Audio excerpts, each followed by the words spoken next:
You have the treasured place in Jehovah's house. He'll help you out. And you have so much to... Hello there, I'm Lloyd Evans. Welcome to The Bunker. In this video, I'm going to be reviewing the October 2021 JW Broadcasting episode, which is hosted by governing body helper Robert Luccioni. Now, there's quite a bit to talk about, so without further ado, let's roll the first clip. Our theme for this month is, You Are Especially Acceptable to Jehovah. We love Jehovah, and we want to give him our best. We want our sacrifices to be acceptable to him. So we may strive to be involved as much as possible in all the exciting things going on in the organization. But do you ever feel discouraged? Perhaps even guilty or frustrated regarding your sacrifices to Jehovah?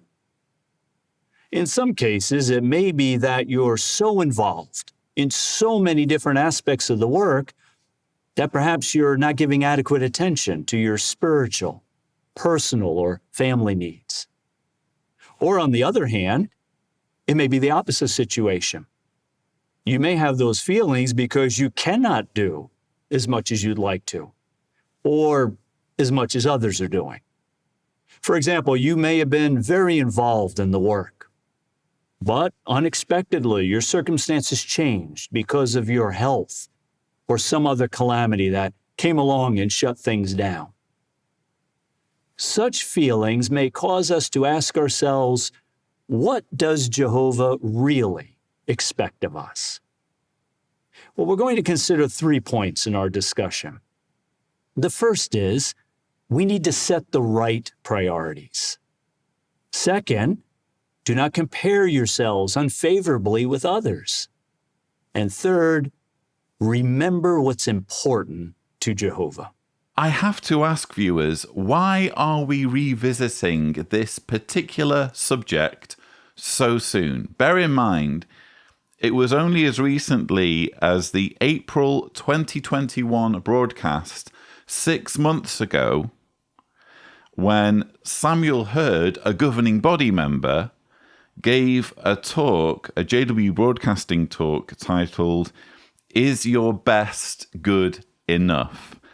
An absolutely disgraceful lecture that really ramped up the guilt tripping and reminded Jehovah's Witnesses that they had to put aside mundane activities and make sure that they were spending every waking minute, it seems, doing something that benefits the organization in some way.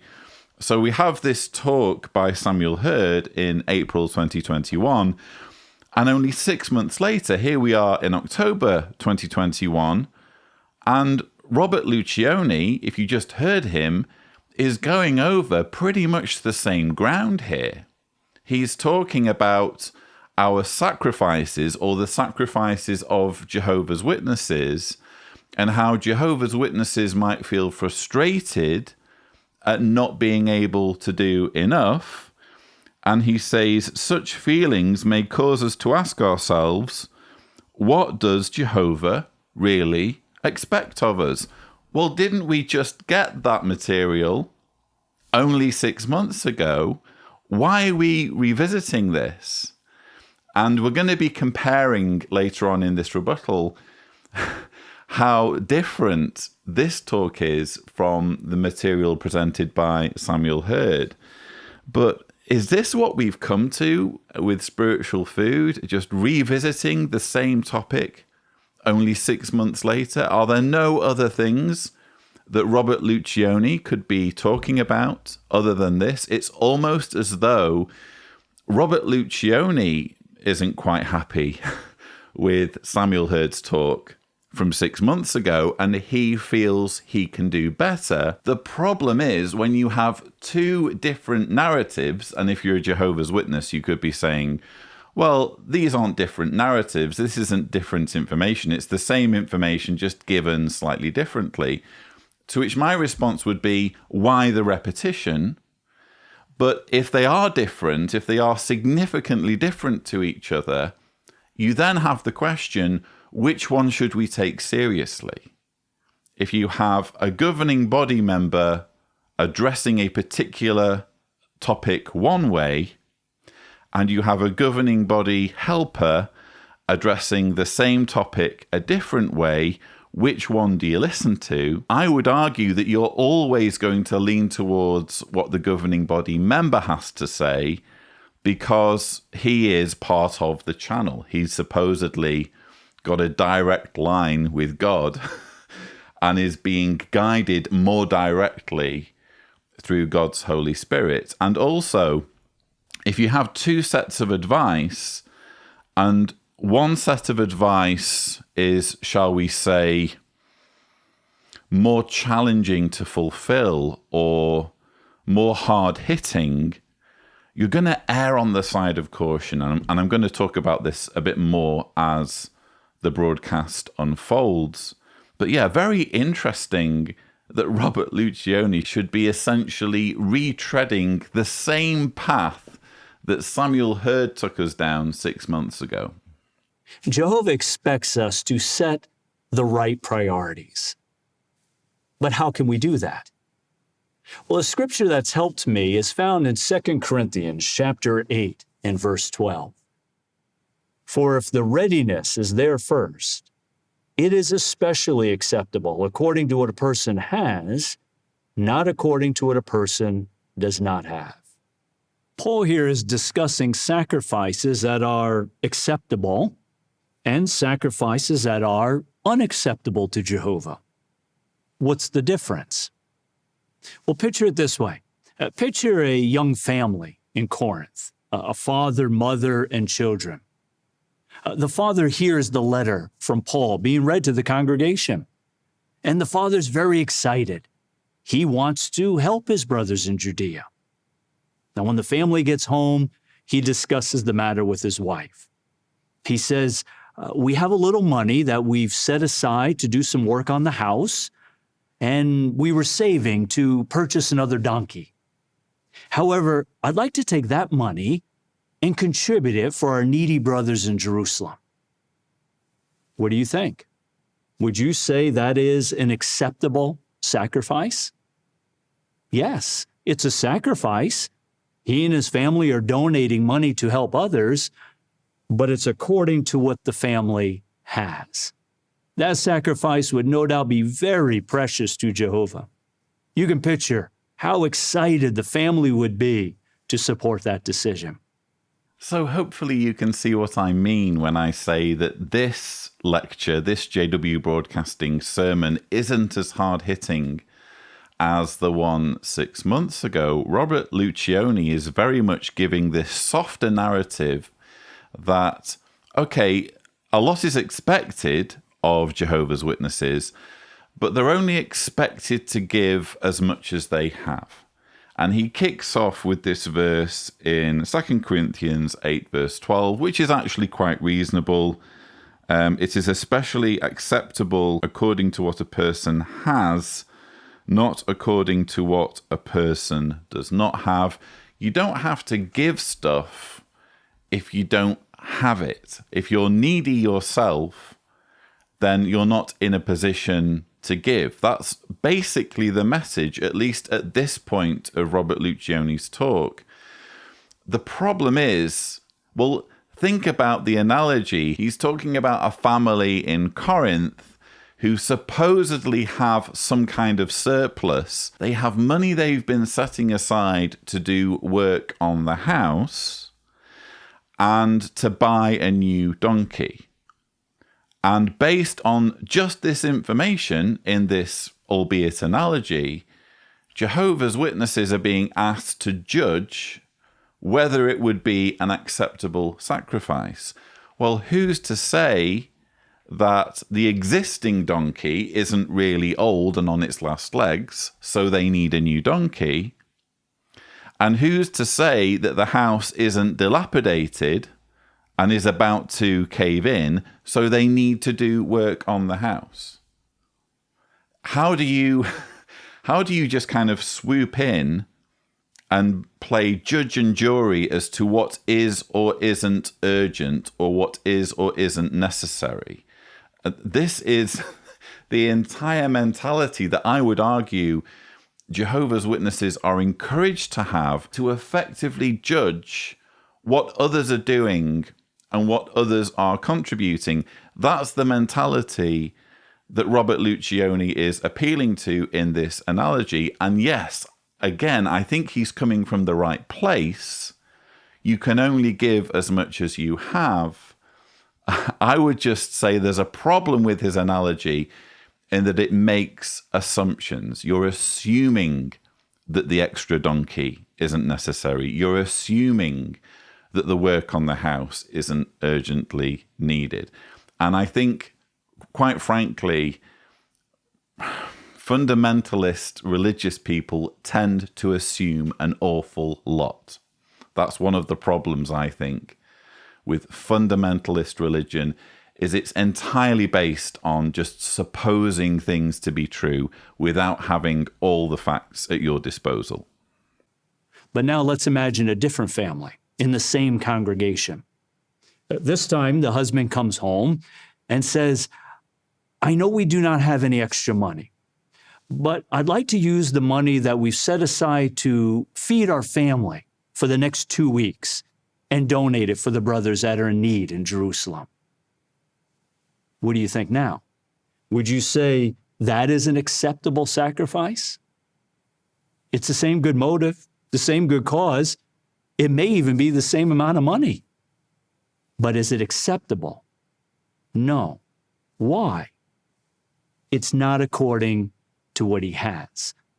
Jehovah does not want him to take food away from his children. Can you imagine him explaining that decision to his family? The father has a God-given responsibility to feed his family.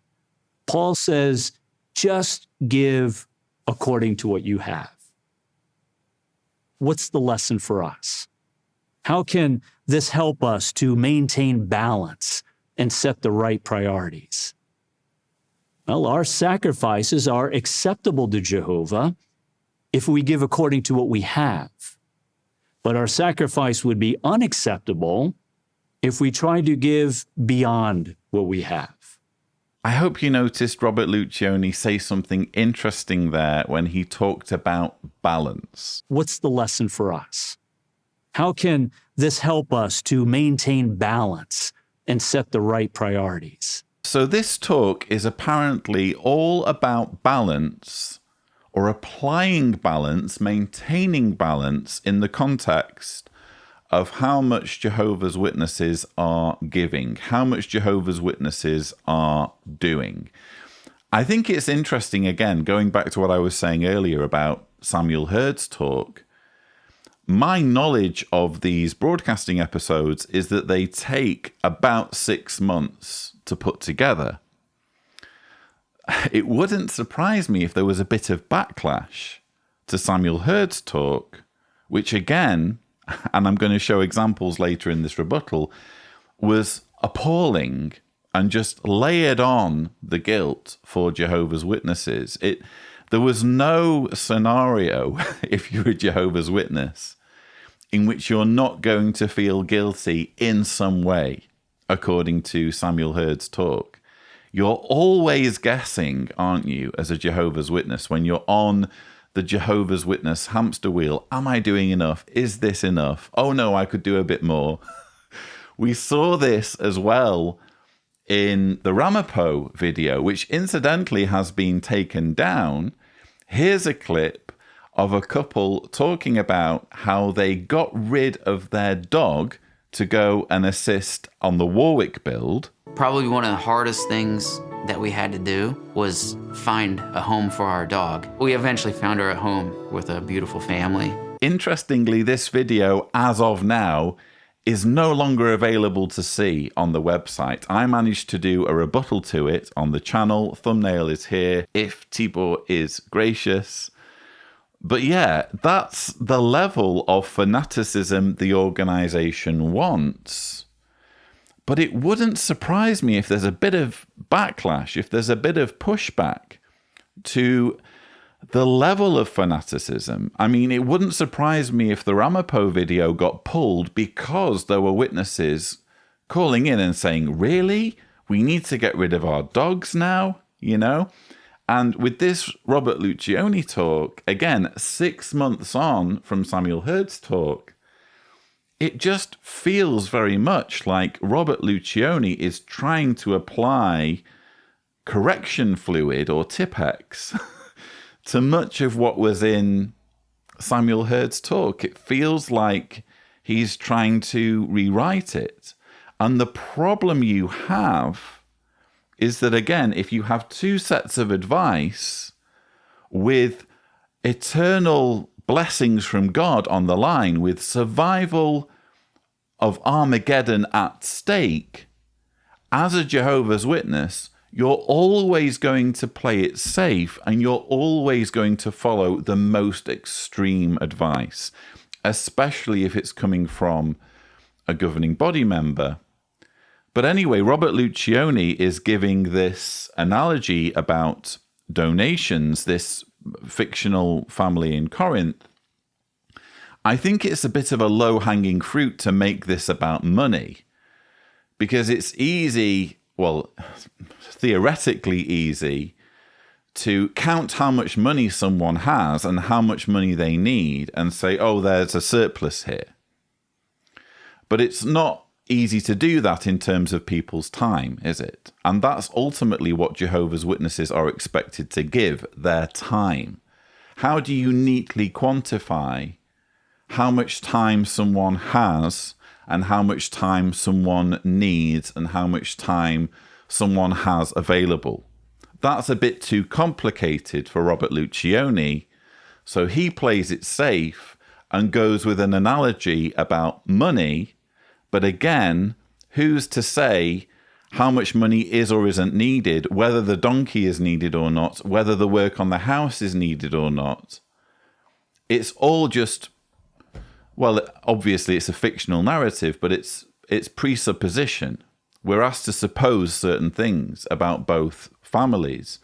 Ultimately, the second part of the analogy is saying, if you're poor, if you don't have enough money for yourself, then you're not expected to give. But what have we heard recently from governing body member Tony Morris? Jehovah doesn't approve coming empty-handed. See, and what would help us to not come empty-handed, in this case back in Israel or in our time either? Notice verse 17, and this is a lot to think about. The gift that each one brings should be in proportion to the blessing that Jehovah your God has given you. So there we have it. You stop and reflect that they were supposed to do that, and we can do the same throughout the year. Reflect on the blessings that Jehovah God has given us. And you got to take time to do that. You have to give that consideration.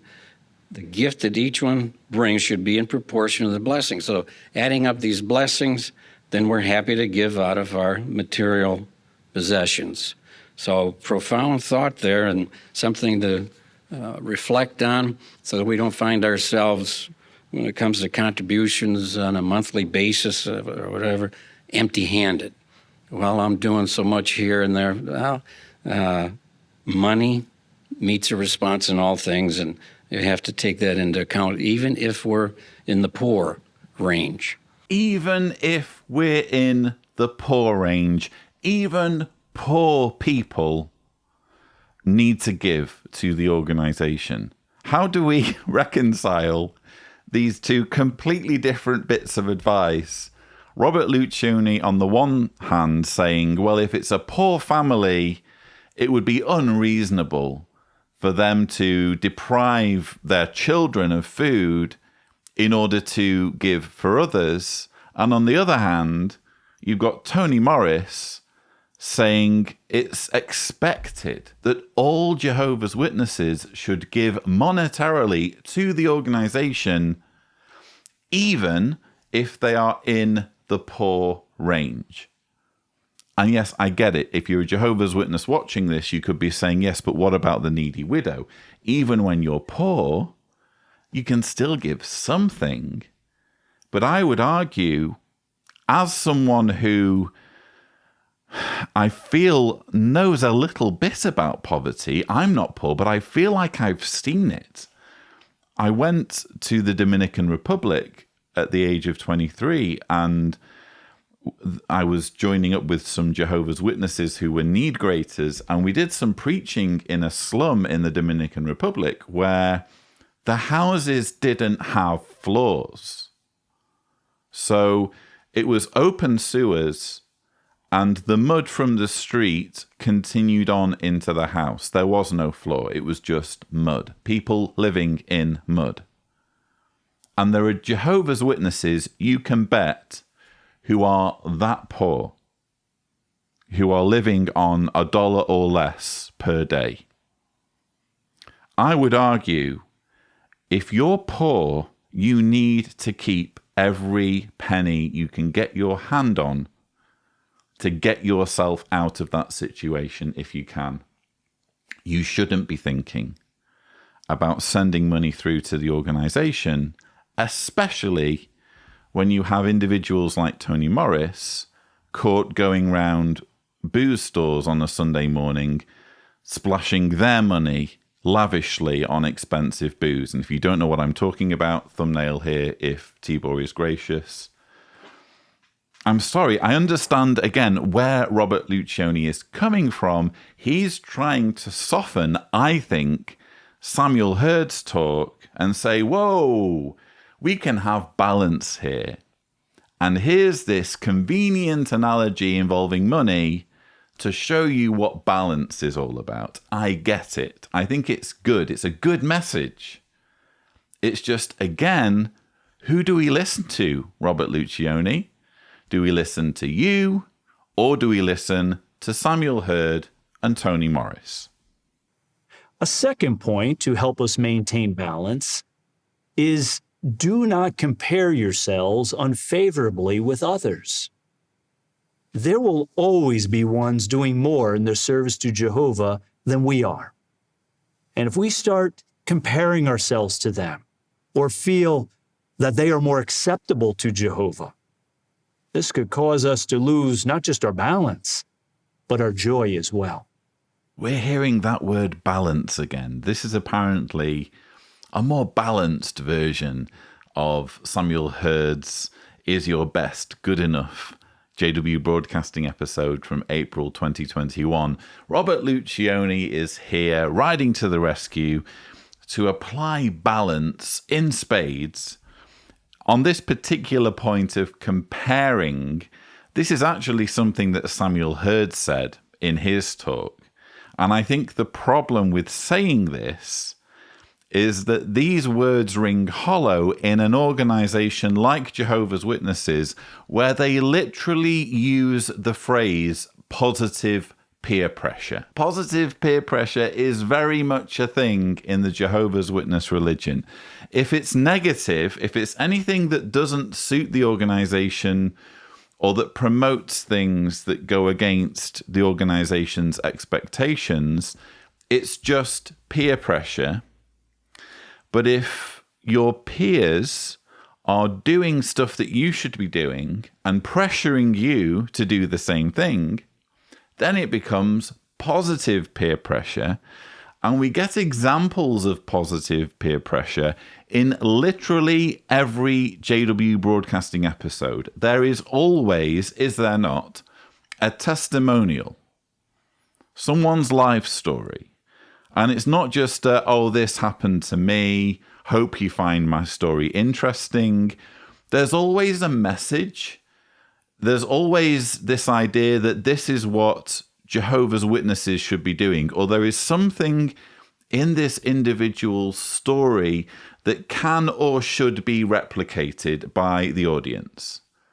That's literally why the testimonials are shown, so that Jehovah's Witnesses can compare themselves with whoever it is that is telling their story and explaining how being a Jehovah's Witness has gotten them through whatever trial, or how their service to Jehovah has helped them in whatever way. So it's one thing to just say, oh, we shouldn't compare ourselves with others. But when you're a religion like Jehovah's Witnesses, that is routinely in its literature and video materials encouraging followers to imitate the examples of others, whether it's Bible characters or whether it's people now living or modern servants of Jehovah. This whole talk about don't compare yourselves with others kind of rings hollow. Remember what is important to Jehovah. Circumstances change in life. As mentioned in the past, we may have been extremely busy in Jehovah's service, but because of the world's situation, that may have changed. Or other circumstances in our life may have changed. Does that somehow change how Jehovah feels about us? No. How do we know? What is important to Jehovah? What makes you especially acceptable to Jehovah? Well, let's read together Acts chapter 10, verses 34 and 35. At this, Peter began to speak, and he said, "Now I truly understand that God is not partial, but in every nation the man who fears him and does what is right is acceptable to him." Fear Jehovah, do what is right, obey his commandments. That's it. That's what makes us acceptable to Jehovah.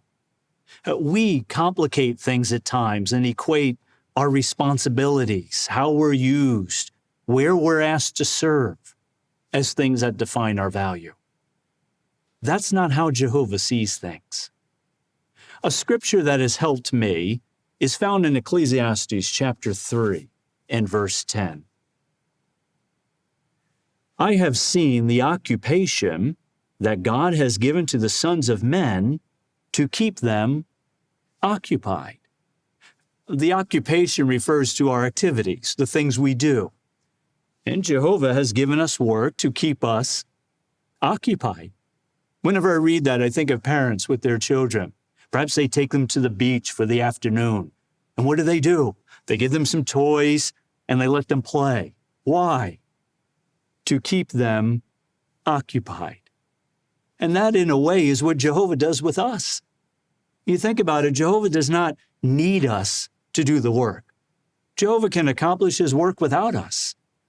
But he dignifies us and allows us to have a share. He provides us with meaningful work. This was really interesting. We've just had yet another example showing that the governing body and, by extension, governing body helpers really don't get children and really don't know why anyone would have children and what anyone would do with children. According to Robert Luccioni, the reason why parents go to the beach with their children is to keep them occupied.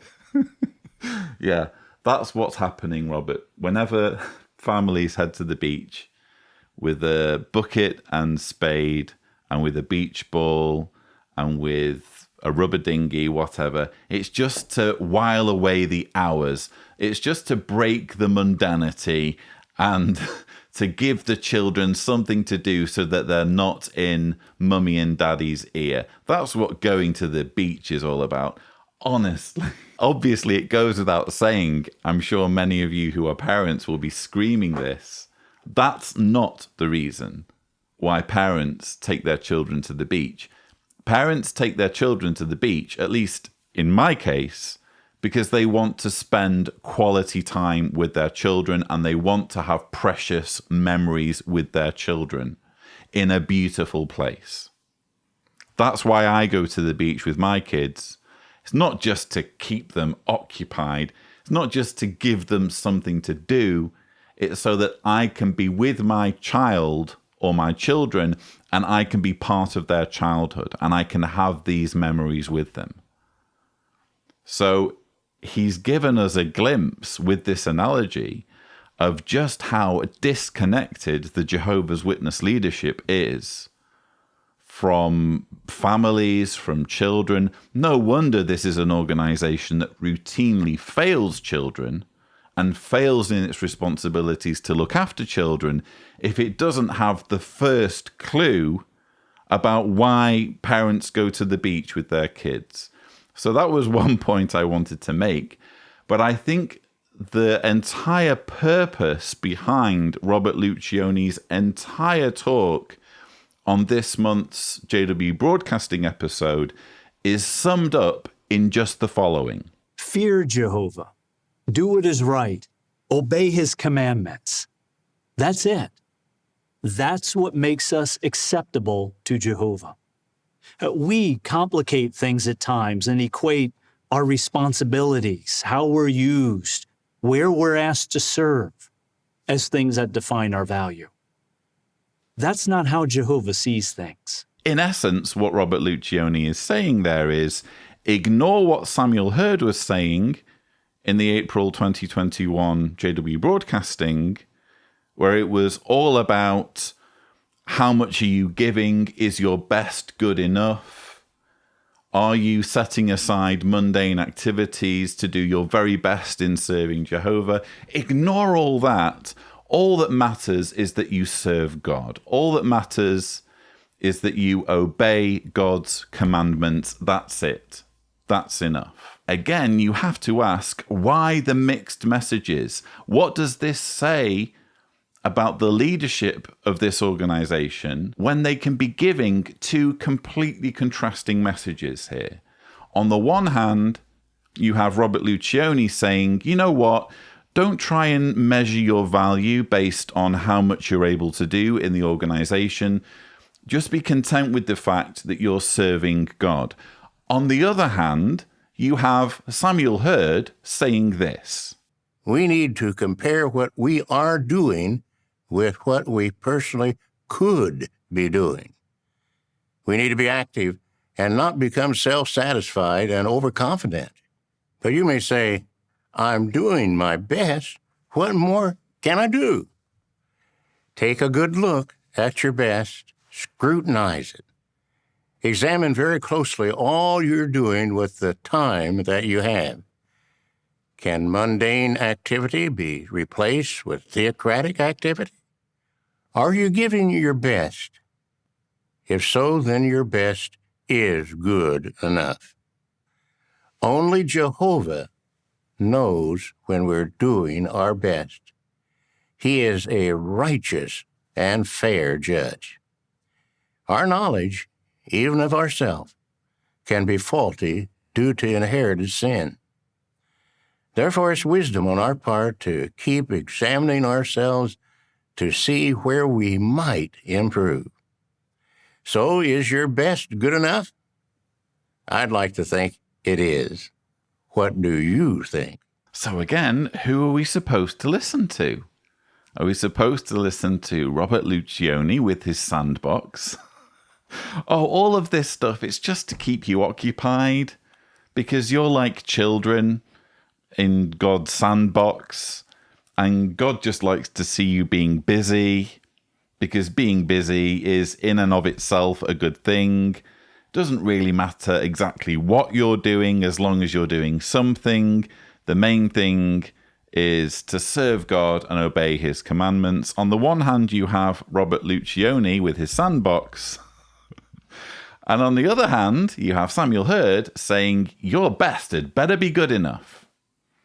And don't you be self-satisfied.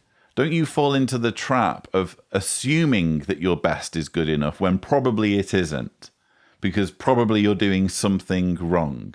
Ultimately, Jehovah is the judge. So it's important to constantly be on edge, constantly doubting yourself, constantly feeling guilty. That's what we want. We want you to feel continually insecure about whether you're doing enough and whether you're giving your best to Jehovah. Which is it? Luccioni's sandbox or Sam Hurd with his vile talk from April 2021? Again, if you're one of Jehovah's Witnesses, you're going to take these two different bits of advice and you're going to say, well, one is from a governing body helper, The other is from a governing body member, part of the slave. The newer advice doesn't outright contradict the older advice. In other words, Robert Luccioni isn't outright saying, I want you to ignore what Sam Hurd said in the April 2021 talk, and I want you to listen to what I'm saying now. What I'm saying now is new light, is spiritual food. And ultimately, if you have two sets of advice with destruction at Armageddon on the table, you're going to play it safe, aren't you? You're going to say, well, actually, I think I'll listen to what Sam Hurd is saying because I can't afford to risk destruction at Armageddon and missing out on paradise, even if it means going for this notion that I'm never quite sufficient, that my value is measured by how much I'm doing, that I should be spending all of my time serving the organization and not committing time to mundane activities. I'll do it the hard way, thank you, because at least then I'm guaranteed, or I will feel a little bit more like I can be guaranteed salvation. So these mixed messages are frankly exhausting. But again, what does it say about the leadership of this organization? Does it not indicate how human all of this is? In the following dramatization, notice how the two characters maintain balance. Miss Kwan? Miss Kwan? Oh. Sorry. Miss Kwan? I'm so slow today. It's okay. Take your time. So can you pioneer next month? No doubt you will experience greater joy. Brother Chu. Brother Chu, Yes, Sister over here. Kwan? Can I have one too? Of course. Just a moment, please.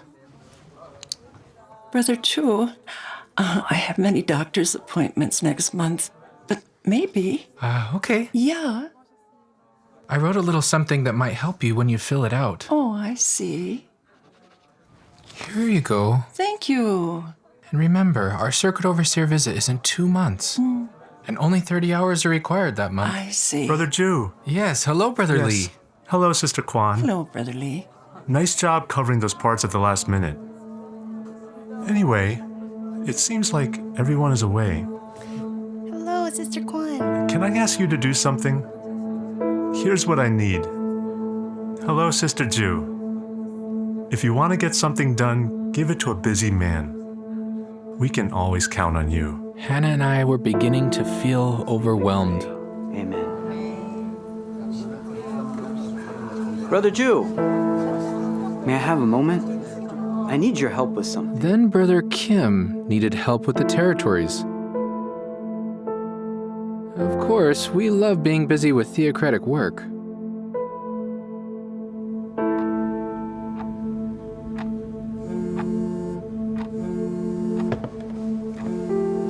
Yes, Brother Kim? Just a second. It's Brother Kim calling about the territories. I'll only take a minute. Yes. Uh-huh. I see. Yes, I understand. Okay. Sounds good. Other more important things were beginning to suffer. So now we have a dramatization all about the need to maintain balance. Key characters in this dramatization: Sister Kwan, who is the older lady with the Zimmer frame. She apparently has aspirations about pioneering, even though her circumstances would seem to preclude doing extra hours in the preaching work. And we also have Brother and Sister Jew. Brother Jew is an elder in demand. He is beset by various privileges, apparently necessitated by the fact that many people are away. It seems like everyone is away. Well, at least that part of the dramatization was realistic. I can imagine there being many congregations nowadays where there are people away.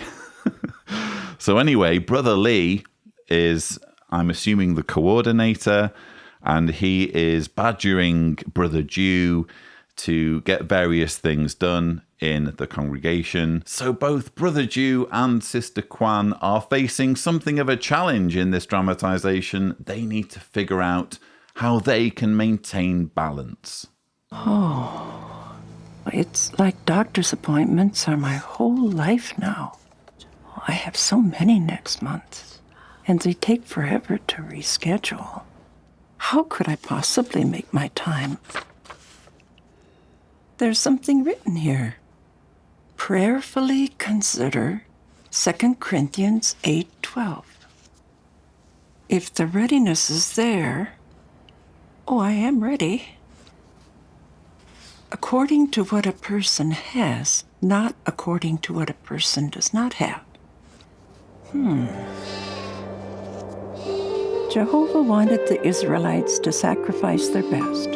But just imagine what would happen if they tried to do more than they could.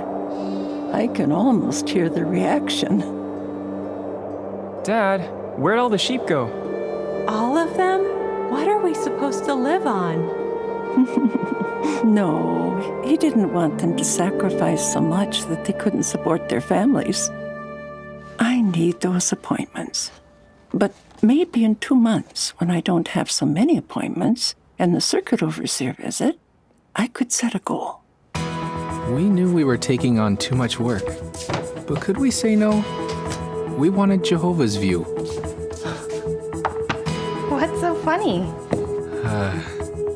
There's something I just shared with Sister Kwan that is perfect for us too. 2 Corinthians 8 verse 12. According to what a person has. Just like our financial contributions? Exactly. Honey, would Jehovah want us to get into debt to make a huge contribution we couldn't afford? Amen. You know, that scripture we just read. Brother Kim Se-young. Territories again? Yes, but I'll tell him that I'll call him after family worship. We can't give what's not ours, and we can't let our spiritual routine suffer, even for theocratic privileges. Note this promise in the Bible. Look at this flower. Isn't it beautiful? I love this time of year. Thank you both so much for your help this month. It felt good to find the right balance and to know we're giving Jehovah all we can. So, since this is a dramatization all about maintaining balance, I am going to try extra hard to be as balanced as possible in reviewing this dramatization. And I think what we've just seen is an incredibly wooden, fake portrayal of life in a congregation. It's almost like a copy-paste of what a congregation is supposed to be and how it's supposed to operate, with everything being about service and privileges and what people can or can't do that falls neatly in line with the expectations of the organization. It's a very cheesy dramatization, isn't it? Which I suppose you're going to expect. I mean, these aren't big budget productions. All of that said, I actually think this is not a bad dramatization, or at least there are far, far worse dramatizations that we can find in JW Broadcasting episodes. Ultimately, what we have here is a dramatization that's telling Jehovah's Witnesses, be balanced. And bear in mind, we're talking about an organization that demands so much from its followers to the point where families get torn apart if shunning is mandated, to the point where people are on this endless hamster wheel of constantly feeling like they need to give more. And I feel as though this sort of material, there should be more of it. I'm actually really glad that they've done something like this.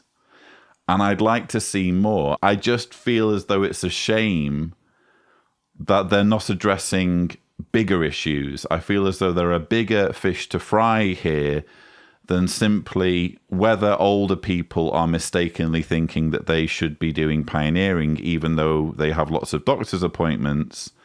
And, oh, here's an elder and his wife who aren't managing to finish their family worship because the elder's being given assignments. I think there are bigger fish to fry in this organization. I guess you have to start somewhere. But for example, you had their sister Kwan. She said, No, he didn't want them to sacrifice so much that they couldn't support their families. He, or Jehovah, didn't want them to sacrifice so much that they couldn't support their families. I would suggest that there are more ways of supporting your family than simply the financial, simply the material. What about emotional support for families? You know, this is an area in which this organization expects support for children or for anyone who's disfellowshipped to be completely withdrawn because that person is totally estranged. You know, emotional support is a big deal. And I was thinking during this episode about the scripture in 1 Timothy 5 verse 8, certainly if anyone does not provide for those who are his own, and especially for those who are members of his household, he has disowned the faith and is worse than a person without faith. This seems to be a verse that's sort of alluded to, although never quoted, when it comes to particularly the financial side. Well, we wouldn't want to impoverish either ourselves or specifically our families for the sake of contributing towards the good news or contributing towards some disaster. But again, what about the emotional side? There are more ways to provide for members of your household than simply the financial, simply the physical. There's the emotional side too. And this is an organization that doesn't just expect, but demands that emotional support, that affection is withdrawn under certain circumstances if someone falls short of expectations. So there's my balanced criticism. Yes, on balance, it's not a bad dramatization by JW Broadcasting standards. I just feel as though it could have gone further. One day I met Cecilia. She suffers from a genetic syndrome called Usher's, which causes deafness coupled with tunnel vision that can, over time, lead to blindness. Because of that disability, it made her extremely shy, so it was very difficult to communicate with her. I started studying with her in October 2009, and very quickly she started attending meetings. I would fetch her for the meetings and then drop her off at home afterwards. I lived about 5 minutes from the Kingdom Hall, but she was 30 minutes away. And quickly I realized that she would also need to put in effort to get to the meetings in order to make progress. Cecilia lived close to where she could catch a taxi up to the train line, and then it would be 2 train journeys to get to the Kingdom Hall. So it would take her each way an hour and a half to 2 hours. She also lived in a notoriously unsafe area because of gang violence. But I knew that Cecilia was strong-willed enough and independent enough, in spite of her timidity and reticence, to be able to get herself to the meetings. Cecilia was attending meetings regularly, but instead of a skirt, she wore pants to the meeting. Whoa, hold on a minute. What was that? Instead of a skirt, she wore pants to the meeting. Instead of a skirt, she wore pants to the meeting. Cecilia, I'm down on my knees. I'm begging you, please, to not wear pants to the meeting. Well, that took a twist I was not expecting, and I already had concerns, which I'll come to.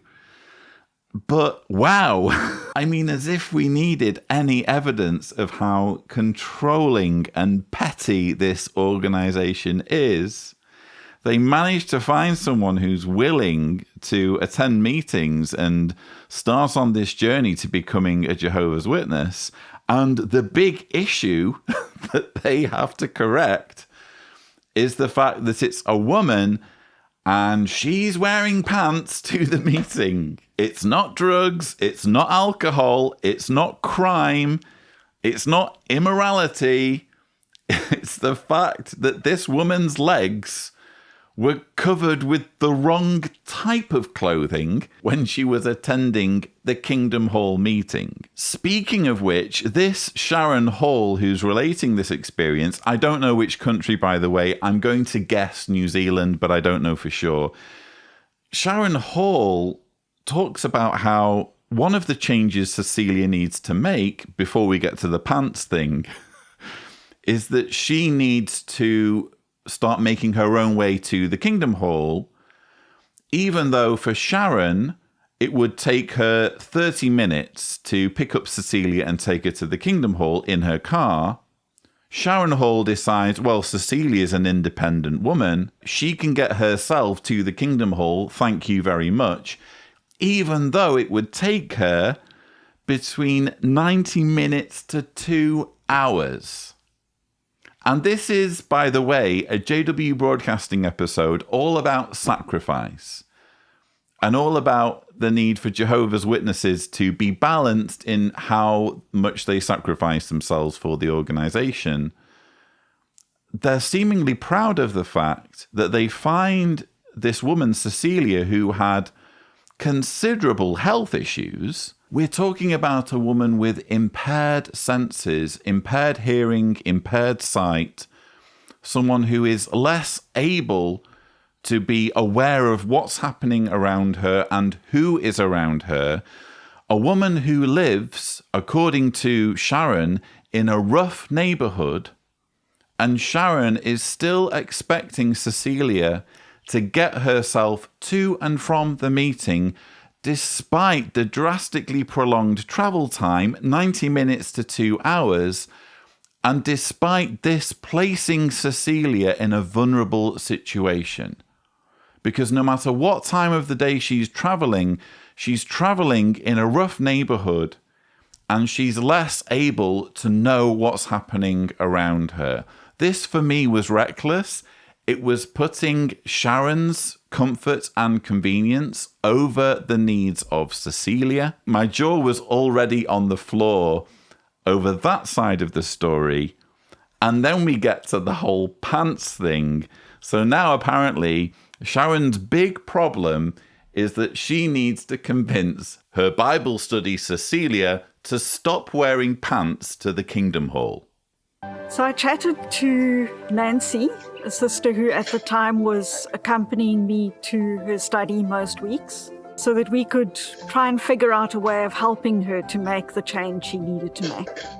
It took about a year of gently showing pictures, reviewing the Bible principles, but eventually she did get the point. One of the weekends that she was staying over, I went into her room and on her bed, neatly laid out, was a skirt and top, ready for the meeting. I thanked Jehovah at that point because finally our patience had been rewarded. So let's recap, shall we? Sharon Hall meets a lady called Cecilia, someone who suffers with Usher syndrome, a genetic syndrome that causes deafness and tunnel vision and could lead to blindness. Cecilia's problems are that, number one, she's a hindrance to Sharon because Sharon doesn't like having to pick her up and take her to the meetings for a 30-minute car ride. She'd much rather Cecilia spend 90 minutes to 2 hours getting to and from the meetings. That's problem number one.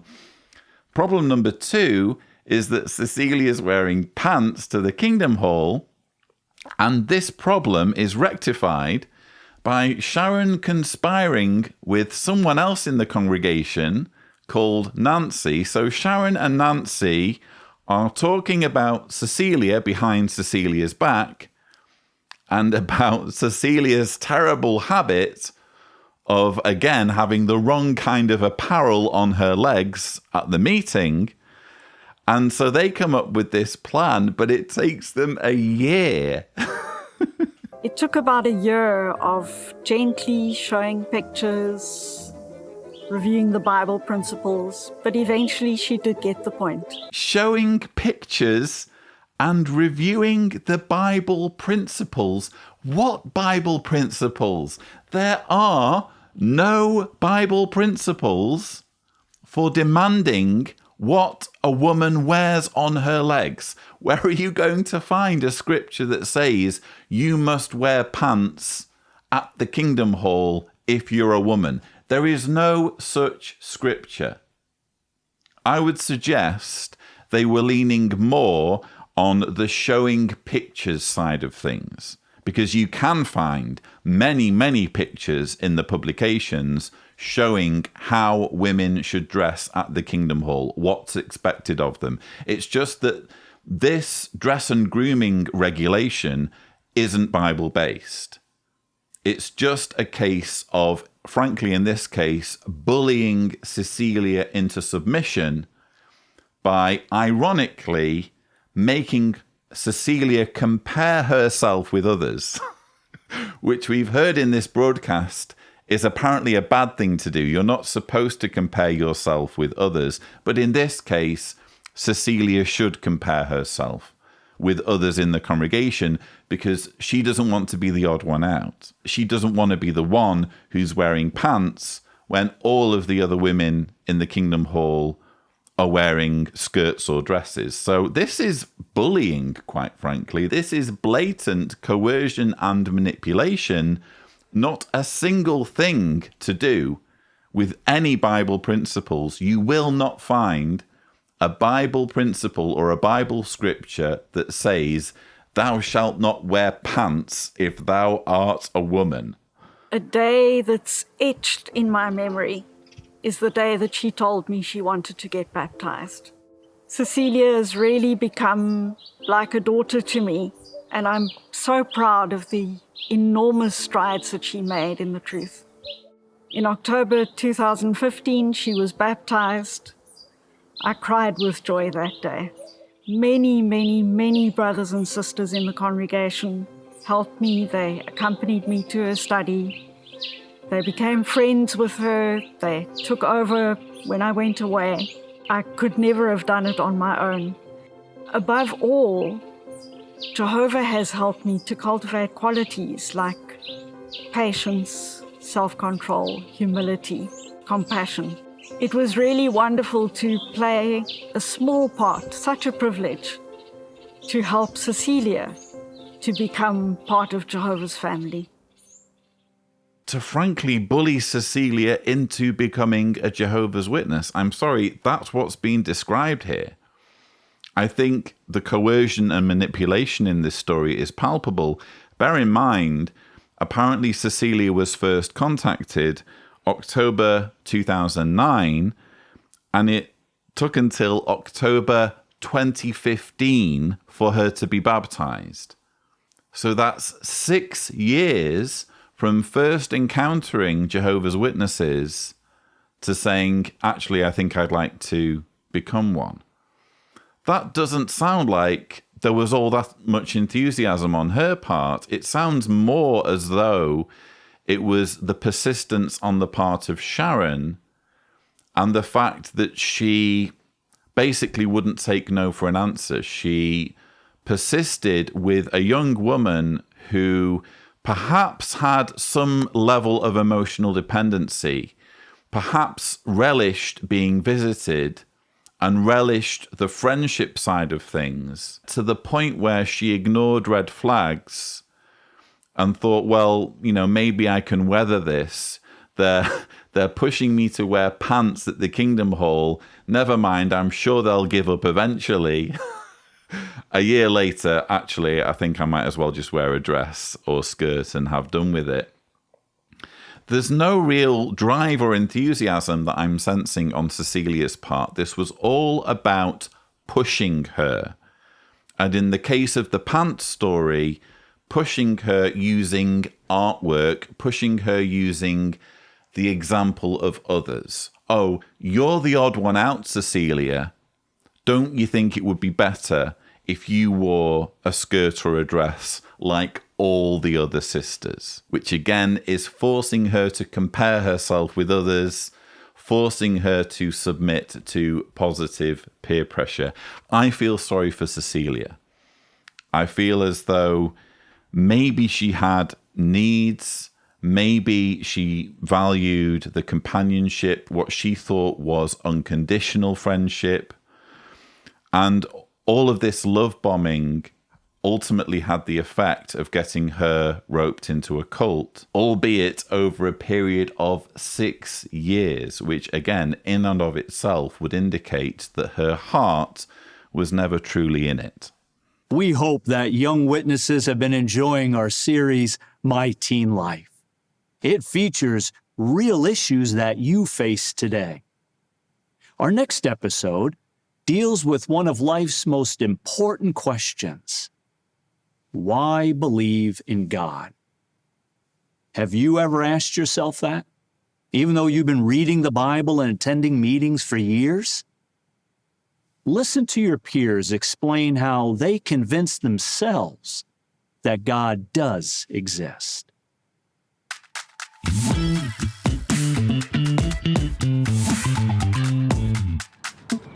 So I'm sitting in physics class, and all of a sudden, the subject of evolution comes up. When my teacher asked me why, to give the reason why I don't believe in evolution, I remember all I could say was, it's just because I'm one of Jehovah's Witnesses and that's my belief. Many students actually believe, like they seem so sure that evolution is a fact. I could feel my hands getting, or like my palms getting sweaty and just nervous. I felt intimidated. I just sat there. I felt paralyzed and I couldn't defend the truth. Why can't I explain this? I could explain why I don't salute the flag so easily, why I don't celebrate birthdays so easily. I didn't understand why I couldn't explain this specific topic. I had doubts and I was asking myself questions like, does God really exist? Is the Bible accurate? I'm sorry, I think they're putting the cart before the horse here in this latest installment of fake JW YouTube vloggers. I mean, how else do we describe this? I actually got a bit of pushback on the last sushi where I talked about the first installment, thumbnail here if Tibor is gracious. I had 1 or 2 people saying, where does it say this is a YouTube vlog? Obviously, it's not going on YouTube or it's not intended for YouTube. But this is very much inspired by YouTube. The organization here very much using the YouTube format, trying to make everything look organic and spontaneous, even though these are Jehovah's Witness youths who have been essentially pushed in front of the camera and told to speak on a certain subject and only say things that will meet with the approval of the organization. In this case, on the subject of evolution, and again, isn't this an issue that should really be tied up before you get baptized? I found it interesting when Robert Luccioni said, why believe in God? Have you ever asked yourself that? Even though you've been reading the Bible and attending meetings for years? Reading the Bible and attending meetings for years? You mean as a Jehovah's Witness? So you become a Jehovah's Witness, let's face it, in many cases because you've been raised in the Jehovah's Witness religion, and only after many years of reading the Bible and attending meetings do you get round to asking the question, is God real? Why believe in God? Shouldn't that be the first thing you think about? But it isn't, is it? Because again, in most cases, Jehovah's Witnesses are raised from birth And you never get a lesson 1 where your parents sit you down and say, here are the arguments for God. Lesson 2 will be, this God's name is Jehovah. Lesson 3 will be, the Bible is God's word. It's never laid out for you like that. You're just pushed in at the deep end and told what your religious beliefs are. You're never allowed to organically arrive at your beliefs. So this entire fake YouTuber thing, this particular episode is clearly addressing that problem, which I'm sure is a huge issue for many young Jehovah's Witnesses. They just inherit these beliefs. They can't really explain them. And then they find themselves in a school setting where the science of evolution is being taught to them. But as Jehovah's Witnesses, they are expected to defend their belief in God. So they're going to school not just to learn, but to preach. And in that situation, as we've seen in dramatization after dramatization, testimonial after testimonial, in that situation, what's expected of them is that they correct the teacher and effectively momentarily take over the lesson, so that they are schooling the class on evolution actually being a lie and a conspiracy. So she sat me down at the computer. We went to jw.org, and then in the search box, my mom told me to type in anything that was the problem, what I had questions on. So we typed in evolution. That's when I clicked on the Origin of Life brochure. It just started like coming in, like everything started clicking as if like, there's a light bulb that went off. So in one of the videos in the viewpoints on this Origin of Life section, it talked about the brain and how the brain is so complex that billions and billions of neurons are connected to one another. It amazed me so much that how, because of the brain, we can move our hands, we can move our feet, we can do facial expressions, we can do so many things because of this great part of the body, the brain. It was, the exact questions that I was having trouble understanding. And each question I was like, oh, I remember reading this in, one of the watchtowers or with the books I was studying. But it broke it down into ways that, in words that are simple for me to understand at that point. So it was almost, it felt like Jehovah was talking to me through this brochure. And I was like, this is what I need to read. And that's what helped me get through it. So I thought to myself, this couldn't have been made just by chance. It couldn't just exist by an accident. It had to be created. It had to be designed. So I was able to go back and I went to my science class and I told my teacher, I was like, I'm ready to explain why. So here we go again. It's physics class. It's the same topic all over again, but this time it was different. I was able to defend my faith in Jehovah. I realized that, Jehovah always provides the answers to any topic, anything. I just have to be willing to go and find it. Whenever I have questions about anything, I look for the answers, but first I pray to Jehovah. And Jehovah has made it so easy for us to find the truth. I'm totally convinced that whatever he says in the Bible, we can completely trust in it.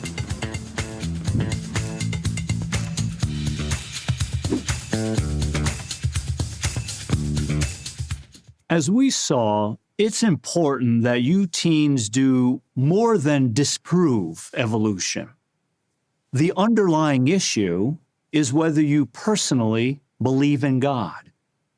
Use your power of reason to prove to yourself that he does exist.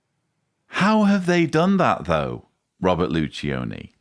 How have these two young people disproven evolution and proven the existence of God in what we've just seen? Which, by the way, was a train wreck. I mean, that could have been an SNL skit, couldn't it? All we've seen there is the perfect advertisement for how dependent on cult indoctrination Jehovah's Witness kids are expected to be. Everything boils down to the publications. Oh, if you have a question, go straight to our publications. You'll find the answer there. There's an answer for everything in our publications. No need to stray anywhere else. No need to listen to what scientists have to say. No need to listen to what your school teacher has to say. The publications trump everything. The publications know everything. All of the knowledge is there. Thank you for making that message loud and clear in this horrendous segment and effectively doing my job for me by showing how controlling and manipulative this organization is, specifically in the lives of young people. But I'll ask again, how did these young people disprove evolution and prove God? We've heard only one argument to my knowledge. So in one of the videos in the viewpoints on this Origin of Life section, it talked about the brain and how the brain is so complex that billions and billions of neurons are connected to one another. So I thought to myself, this couldn't have been made just by chance. It couldn't just exist by an accident. It had to be created. It had to be designed. That's the argument. That's the proof of God. That's evolution being disproved, apparently. Just the complexity of the brain. That's all you need, folks. It's frankly insulting the intelligence of my viewers to dignify this with a response, but suffice to say, complexity does not disprove evolution. Once you actually understand how evolution works, what evolution actually is, you understand that complexity is inevitable. And because Watchtower, because the makers of this propaganda don't understand evolution, because they can't be bothered to educate themselves on what it is they're trying to dismantle, they don't understand the other side of the argument. They keep making arguments that bear no relation to evolution. This is exactly the sort of ignorance you can expect to see in creationist propaganda. After all, if the writers were to properly inform themselves about evolution, if they were to, for example, read the works of Richard Dawkins and other experts in this area, they'd probably lose their faith. So it's kind of a requirement not to understand evolution when you're writing creationist propaganda. And I noticed one of the brochures referred to was the Origin of Life brochure. I would just like to point my viewers to an interview I did on this channel, thumbnail here if Tibor is gracious. A scientist reacts to Jehovah's Witness anti-evolution brochures featuring Dr. Jerry Coyne. Yes, Dr. Coyne came on the channel and we had a good old time going point by point over some of the ludicrous stuff that's in these creationist brochures, which apparently were so convincing. But ultimately, we haven't had a single argument disproving evolution and proving the theist God in the segment we've just seen. All we've had is, what's his name, Elibaldo, talking about how this particular issue of complexity was convincing for him. And we had both Elibaldo and Crystal waxing lyrical about the publications. That's it. That's apparently the answer for any young Jehovah's Witnesses, any young ones who are troubled about this issue of evolution and whether God is real or not. The ultimate answer is just read the publications, just read our creationist propaganda materials, and all will explain itself. Hi, I'm Taylor, and this is Iron Sharpens Iron.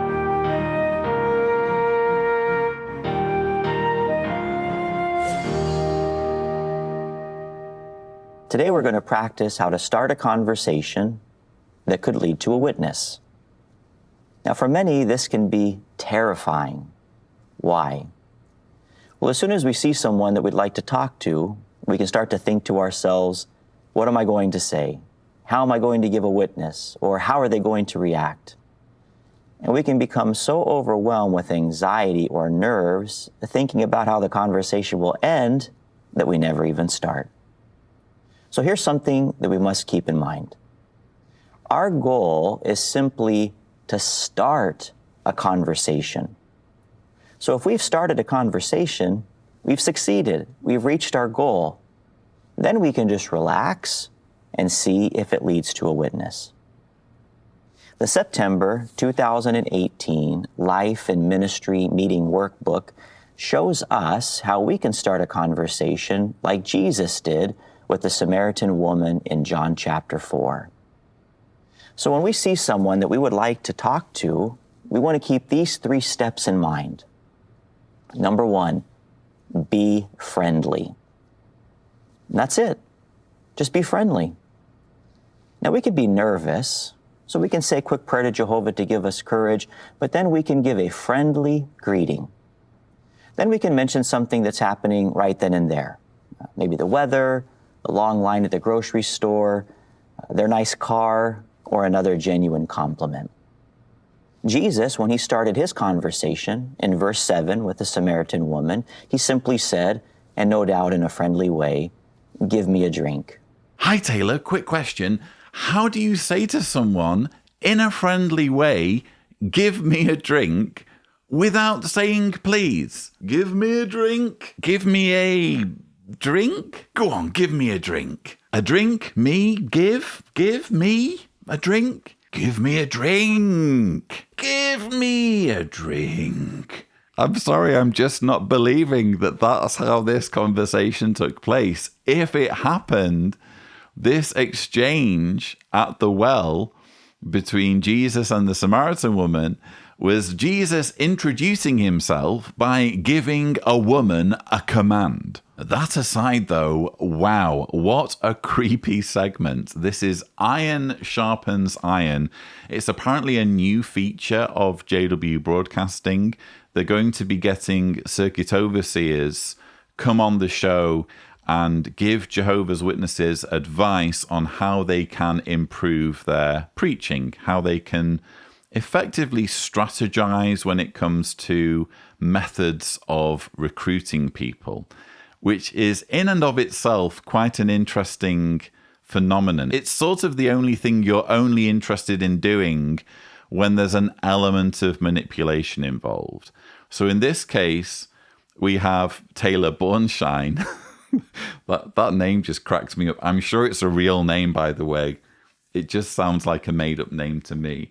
But Taylor Bornschein here is talking us through how to start a conversation.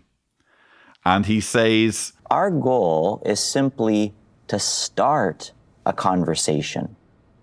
So if we've started a conversation, we've succeeded, we've reached our goal. Then we can just relax and see if it leads to a witness. Does that sound to you like a normal conversation, like a proper dialogue between adults? Right off the bat, Jehovah's Witnesses are here being told, you have a goal, and your goal is to start a conversation. If there's a secondary goal, that secondary goal is for this conversation to lead to a witness. So straight away, this isn't an ordinary dialogue between two equals, is it? This is someone trying to manipulate. This is someone trying to proselytize to another individual to get that individual recruited into their belief system. It's not a natural situation, is it? In fact, I think the very title of this series, Iron Sharpens Iron, well, when are you going to sharpen iron? You're usually going to sharpen iron if it's a blade of some sort. So I think the title alone is quite telling. This is a predatory organization that's interested in capturing people, in using bad arguments and deception to rope people into a situation that they wouldn't knowingly and with full information at their disposal agree to. We saw this manipulative side of the preaching work played out fully in the Jade and Nita dramatizations for the Always Rejoice convention of 2020. This is what Jehovah's Witnesses are ultimately about. And again, if you're watching this as someone who's never been a witness, you just find this whole thing fascinating and you maybe want to know more about that co-worker who's a witness or the family down the street who are witnesses. This is what they're about. They are using their JW Broadcasting monthly show to strategize about how to start and maintain a fake conversation, the aim of which is to drag you into their organization. It's our turn to practice starting a conversation that could lead to a witness. Now, tied in with us, we have Thais and Carolina, who have joined us for a demonstration. By the way, Thais and Carolina weren't remotely chosen for this part based on their looks. So where are you going to try to start your conversation today? We are in a department store. Yes, we are in a Portuguese congregation, and it's common to hear people speak Portuguese when they're out shopping. Excellent. So you've heard the 3 steps that we want to try. But first, let's see what could happen if we rush the conversation. Okay. Oi, tudo bem? I heard you speaking Portuguese. Where are you from? Oi, I'm from Rio de Janeiro. I'm from São Paulo. How long have you been here? Just 3 months. It's so hard to adjust, isn't it? You know, the Bible helped me so much when I moved here. I don't want to keep you from your shopping, but you can read the Bible in Portuguese on our website, and it has articles I know you'll find comforting. Okay, so time out. Now, Thais, we know you rushed that on purpose, but how did it make you feel when you did? Yeah, it didn't feel right to start witnessing so quickly, and I saw she wasn't expecting it. Right. And Carolina, how about you? How did it make you feel? It started okay, but then got awkward real fast. Right. So now maybe you can show us what it's like when the conversation will progress more naturally. Okay. Oi, tudo bem? I heard you speaking Portuguese. Where are you from? Oi, I'm from Rio de Janeiro. Oh, nice. I'm from São Paulo. I recognize your accent. I'm Thais. I'm Carolina. Nice to meet you. Wow, how long have you been here? Only 3 months. Well, for me, it's been 3 years, and the first was the hardest. Yes, we finally have work, but we are still looking for a place to live. And immigration has been harder than we thought. Wow, I'm so sorry. Do you have family with you? My husband. We had to leave our son with my mother. I miss him so much. Wow, that's so hard. But we have to keep trusting in God. In my case, it's what got me through. I know, but I still worry when I don't know what he'll do for us. Okay, so let's stop there. Really nice, thank you. So Thais, where do you feel the conversation is at this point? Yeah, I felt like I found a good time to say something about my faith. And now she's saying how she feels. Nice, excellent. And Carolina, how about you? It was just a nice conversation, so when she mentioned God, it was not awkward. Thank you, sisters, for letting us learn from your conversation. I found that helpful, and I hope you did too. Yes, Taylor Bornshine, I did find it helpful, albeit not quite for the reasons you might think. I found this whole thing incredibly helpful in showing how fake and synthetic conversations are when a Jehovah's Witness approaches you. I mean, what on earth were we looking at there?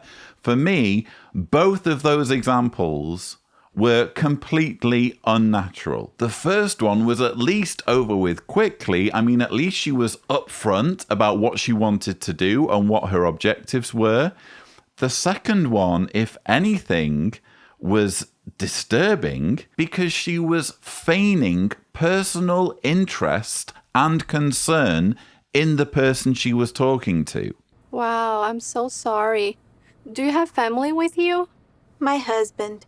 We had to leave our son with my mother. I miss him so much. Wow, that's so hard. But we have to keep trusting in God. In my case, it's what got me through. That's what's expected of you if you're a Jehovah's Witness. Pretend to care.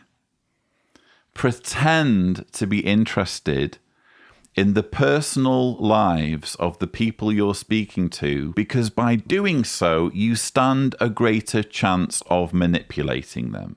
You stand a greater chance of recruiting them into your organization. Thank you, Taylor Bornshine. Thank you, Watchtower Society, governing body, faithful slave, whoever, for making everything so blatant, so upfront. This is the organization we're dealing with. They're interested in manipulating people from the get-go, and in this case, smuggling God into the conversation one way or another, even if it's piggybacking on a genuine family problem. And it goes without saying, this is an organization that routinely separates parents from their children, which is what we're talking about here. We had to leave our son with my mother. I miss him so much. I wonder how many Jehovah's Witness parents miss their children who they're shunning so much. I wonder how many shunned children who've been disfellowshipped miss their parents so much. But when it suits the organization, they're telling Jehovah's Witnesses to pretend as though family relationships matter because it's convenient for them. It makes them look human. It makes them look like they care. But it's all fake. It's all synthetic. Actually, if I'd have been having this conversation and I met a Jehovah's Witness and they smuggled God into the conversation in such a sloppy way, what was it she said? Well, that's so hard, but we have to keep trusting in God. In my case, that's what's got me through. I would have said, oh, okay, which God? Because isn't that what most Christians assume when they say God to someone? They're just assuming that everyone accepts the Christian God, the God of the Bible, to be the God, the only God worth talking about. I would say, sorry, just to be clear, which God is it that's helped you? At which point they would probably say the God of the Bible.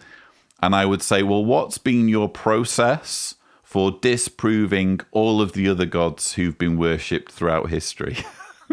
So we probably could have taken the conversation in an unexpected direction. Probably the Jehovah's Witness would have ended up scarpering. But isn't it interesting how much is assumed in these conversations? Oh, I believe in the God of the Bible, therefore you must believe in the God of the Bible too.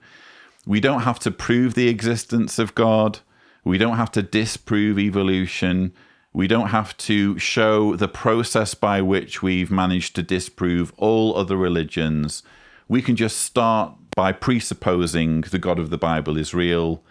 And if we talk for long enough, I'll hopefully convince you that mine is the only interpretation, the only correct interpretation of the book that we're presupposing to be God's word.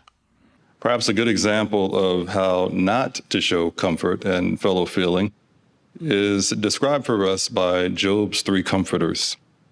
You might recall they were so busy judging him and giving Job speeches that they failed to take the time to understand him and to show fellow feeling. In fact, in all the talking they did, not once do we read that they even addressed Job by name. The Watchtower made a statement regarding these comforters. It said, evidently, they viewed Job more as a problem than as a person. Now, how do you think that treatment made Job feel? Turn with me in your Bibles to Job chapter 19.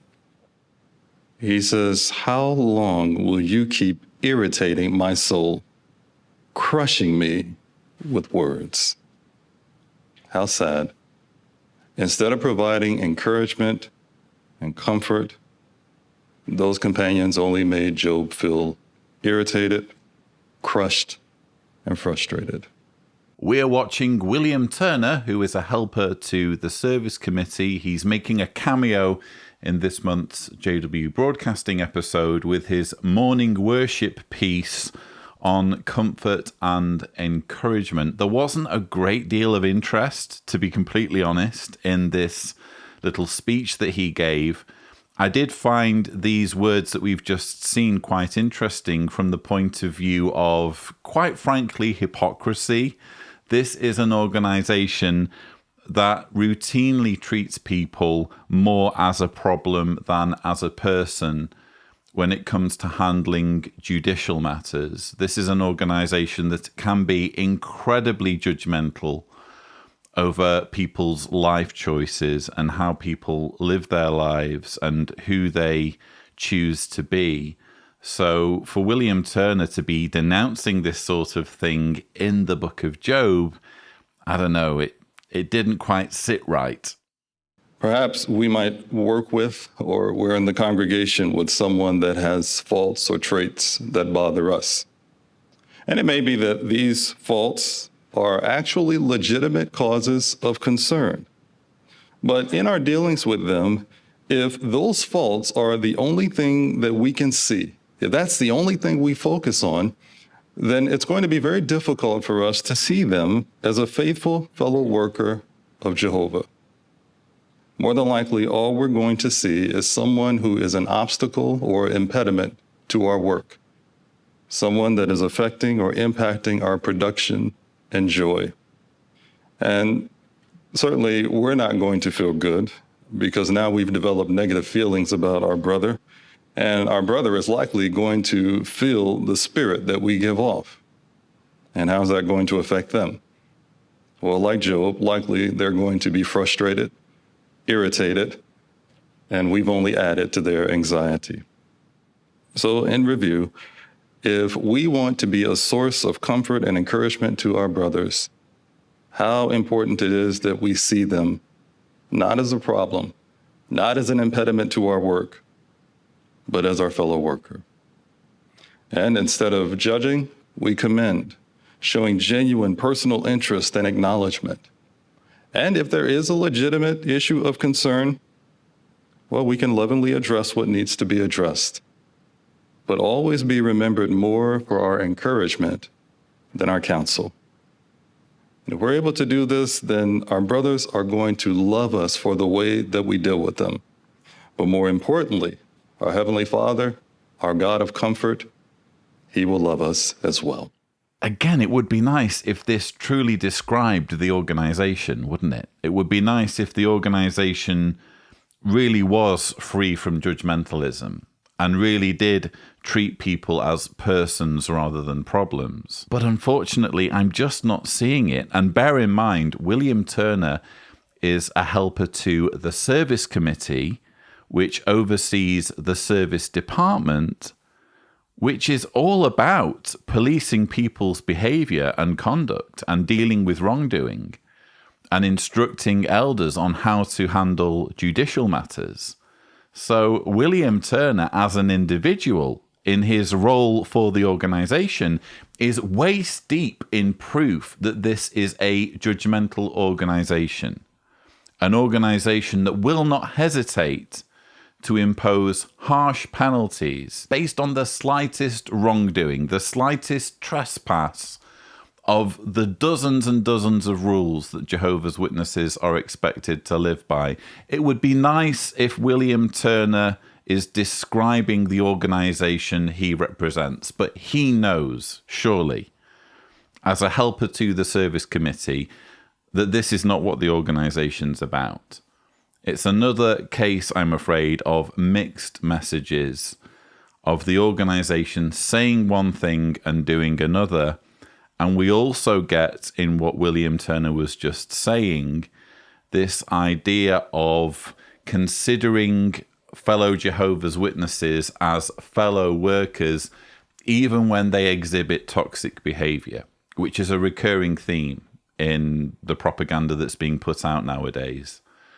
If someone is treating you badly, if someone is behaving in a toxic manner, you need to overlook their flaws and see them as a fellow worker of Jehovah.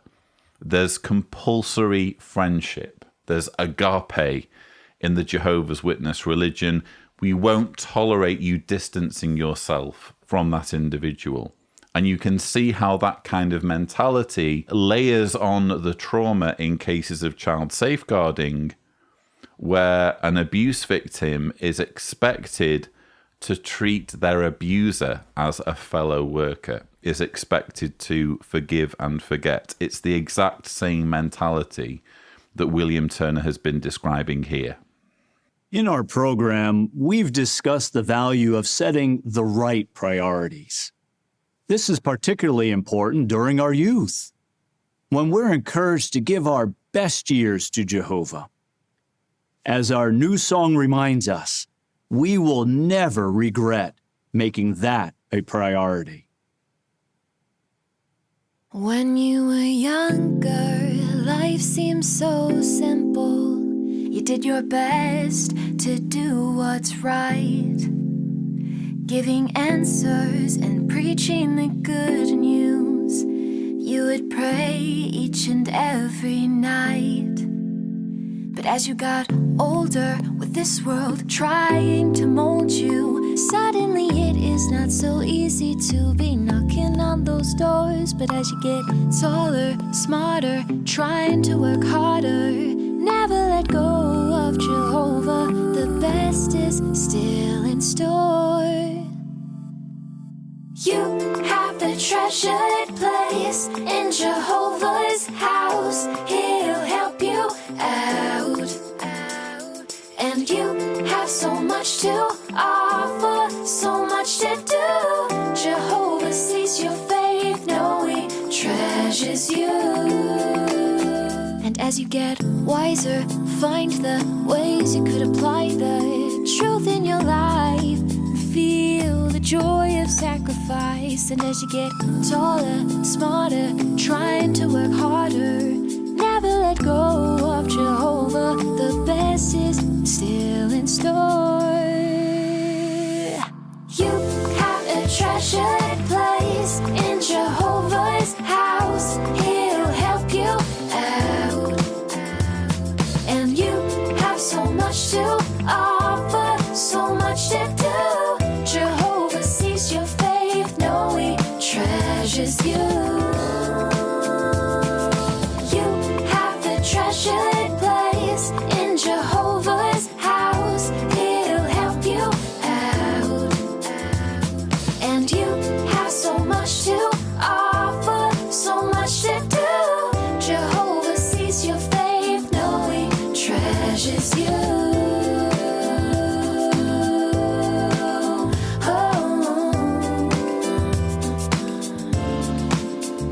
So yes, it's another music video. What did you think, folks? Were you dancing along to that? Finally, a music video with a chorus that I can relate to. The chorus lyrics say, "You have a treasured place in Jehovah's house. He'll help you out." I can relate to that. I'm not currently a Jehovah's Witness. I'm not currently in Jehovah's house. But if I were in Jehovah's house, if I were a Jehovah's Witness, I would appreciate being given help to get out. He's saying there, he'll help you out. Well, out is the direction I'd want to go. I'd want to get through that door, back out to freedom of mind if I were a Jehovah's Witness. So I relate to the song, I really do. As to the actual footage, well, what have we seen? I just can't help but cringe and wince whenever I see depictions of baptisms in these music videos. We saw it, of course, in the video Run the Race, a baptism as part of the sequence. And we're seeing it again in this mock-up where they're going around various sets and various stages reenacting a Jehovah's Witness life or growing up in the Jehovah's Witness organization.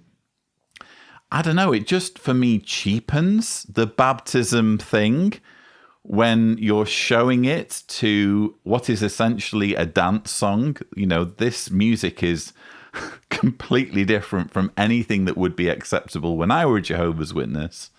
Anything that was kind of contemporary or viewed as modern was frowned upon, now they're going full-blown dance floor, as far as I'm concerned. This is a very dancey song, and they're having a sequence where the girl gets baptized as part of the music video.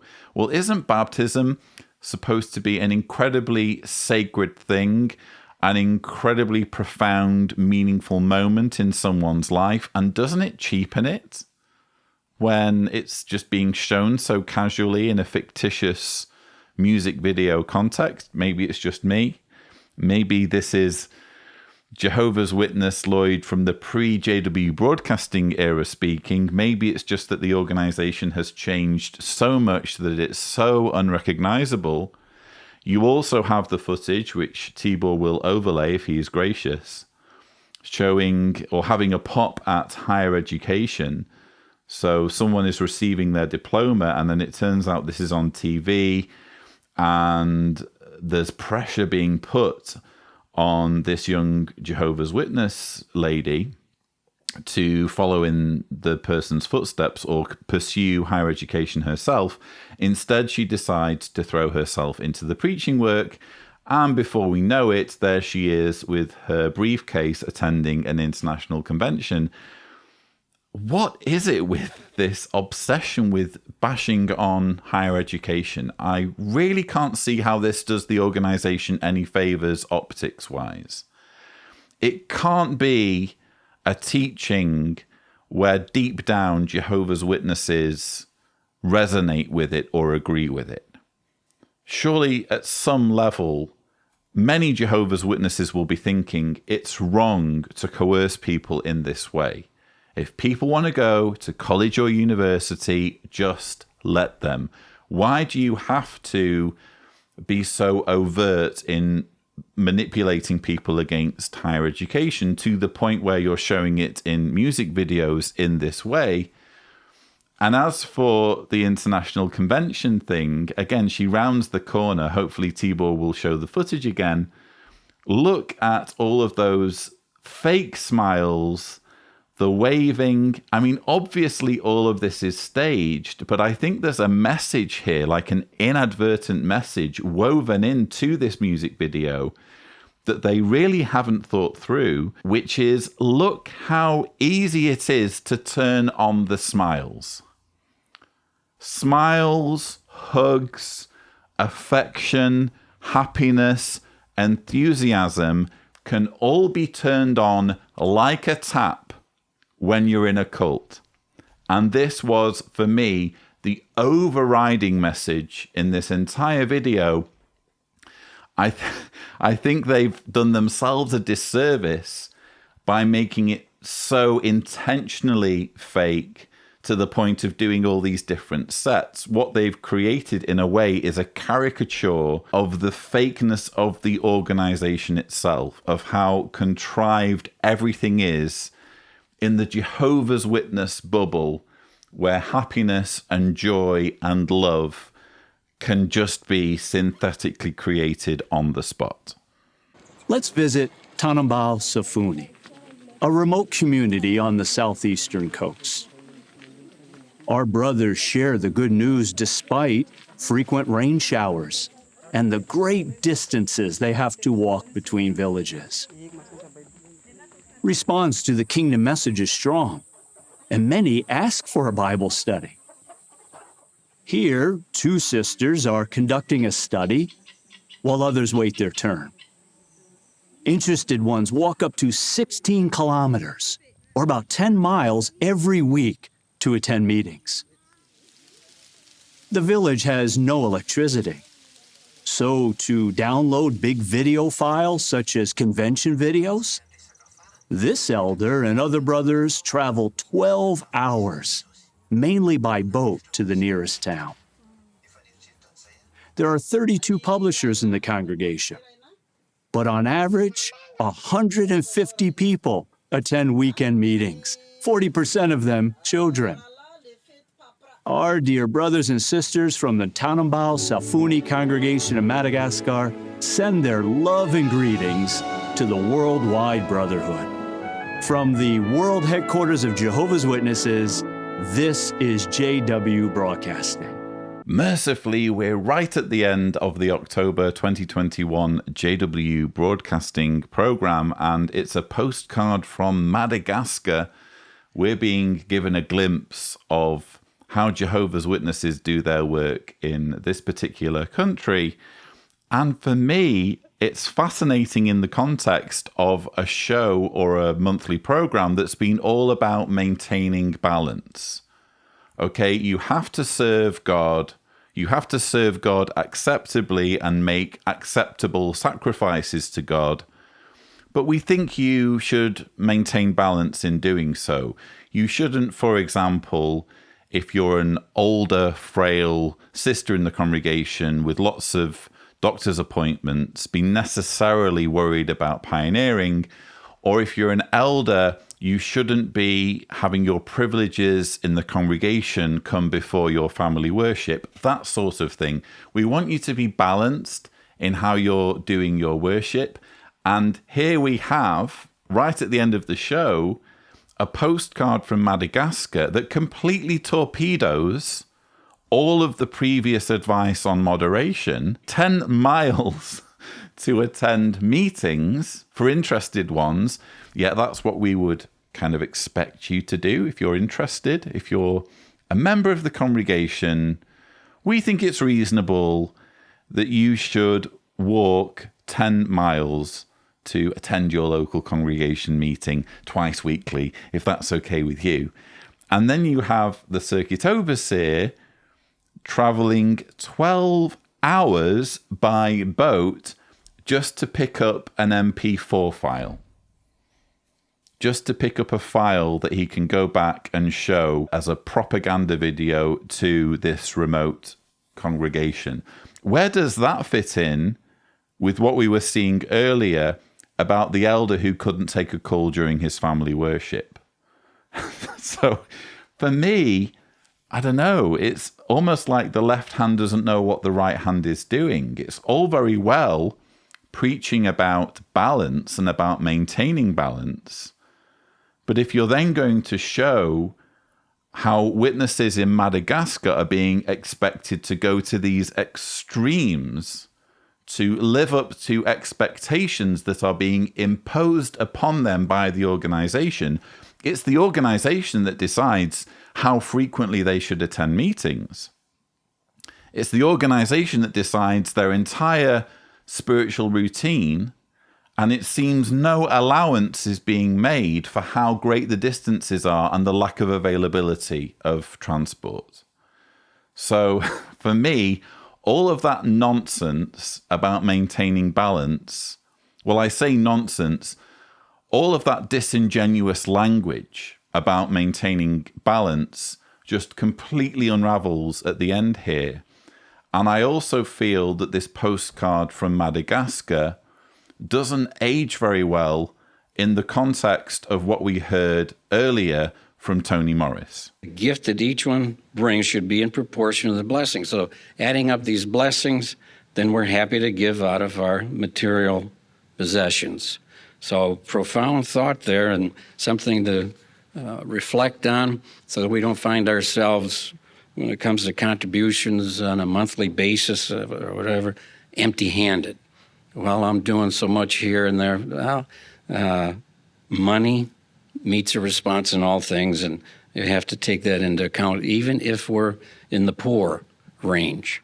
Even if we're in the poor range, like the brothers and sisters in Madagascar, who are walking 10 miles to attend their meetings, who are living without electricity in mud huts.